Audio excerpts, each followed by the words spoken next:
Знаєте, що реально дратує покупців? Коли купуєш квартиру, а потім розумієш, що 10 чи 15 тисяч доларів потрібно витратити на те, щоб вирішити чужі помилки, або недопрацювання, або просто уже устарілі меблі чи ремонт.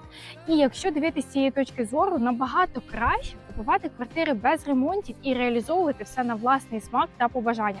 І ми, до речі, маємо дуже широкий асортимент вибору на такі пропозиції: однокімнатні, двокімнатні в ЖК Оксфорд. Телефонуйте та отримайте планування і детальну інформацію.